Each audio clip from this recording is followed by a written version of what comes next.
Andrew ringing an employment agency inquiring about their services. First, you have some time to look at questions 1 to 7.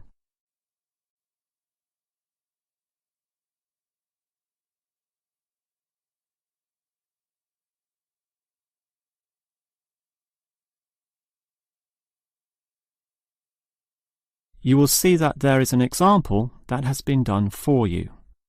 On this occasion only, the conversation relating to this will be played first. Hello, is this the AAA employment agency? Yes. Hi, I rang before. My name's Andrew Peterson. I rang you earlier and gave you my personal details. The student's name is Andrew Peterson, so Peterson has been written in the space.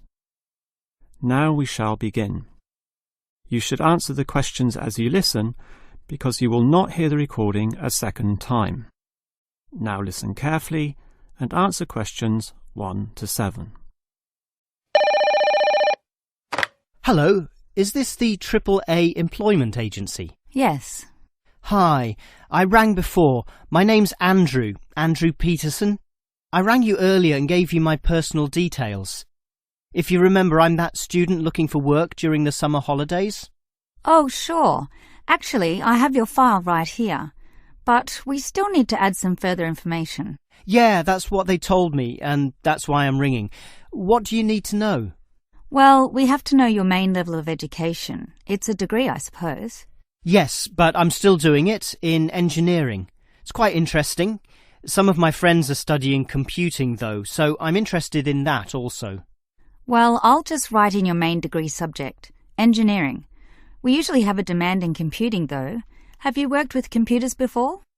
No, I just do some programming for fun at the university, but I almost got a job as a computer designer once. Actually, the only job I've ever had was as a car salesman, believe it or not. Well, at least you've had experience dealing with customers. What about hobbies, though? Sometimes they can help develop useful skills. In my free time I don't do much, mostly study. I play chess occasionally at the university chess club. That's right next to the tennis courts, but I'm not interested in that. Chess helps develop analytical skills, so I'll put that down. Of course, it's your main skills that employers want to know about.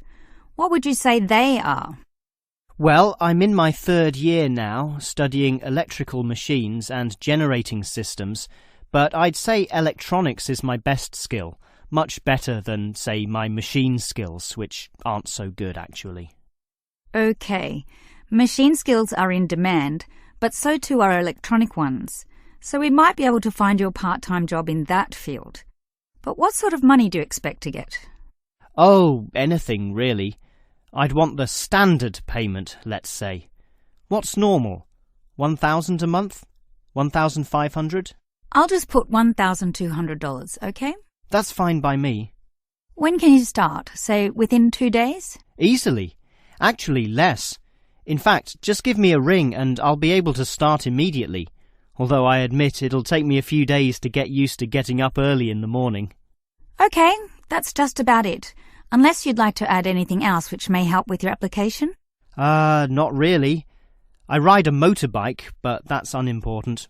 I'm friendly, but every applicant claims that, right? I can speak another language. Ah, that might be useful, depending on the language. Is it Chinese? A Chinese speaker would go down well. Spanish, I'm afraid. You see, I grew up with some friends who came from South America. Okay, I'll write that down. But I don't think it will help that much, sorry to say. Before you hear the rest of the conversation, you have some time to look at questions 8 to 10.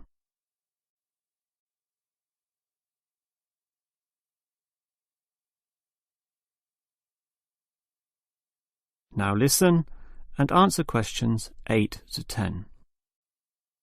Well, thanks for your help, and hopefully I'll get a job soon. But can I just ask one more question? Sure. What, basically, are employers looking for when they interview someone? Oh, many things. Being hardworking, diligent, and focused on your job is good, but surprisingly, it often means you can't see the bigger picture or provide suggestions which help the company move forward. That requires thinking for yourself, outside the box, as they say, and being free of the standard ways of approaching tasks. Employers certainly value that. I guess experience must help, though. It depends. If it involved a routine job, one which didn't exercise your mind, it might not mean that much at all. But since companies are basically composed of people, it is important to be able to get along with others. There's no point in hiring someone whom the other employees don't like, right? That just causes problems. In fact, I would say that being friendly and approachable ranks far more highly than your academic qualifications. OK, and that's all assessed at the interview, right? Yes, and your qualifications, experience, and approach to the job, such as whether you can do different things, work overtime, or do long hours, is needed. But those latter qualities are pretty much standard. What may be more important is based on the fact that things inevitably go wrong. Mistakes are made, and someone's got to fix them in a way that creates the least disturbance. People with demonstrated abilities to do this are certainly regarded highly. I see. That's very interesting. That is the end of section 1. You now have half a minute to check your answers.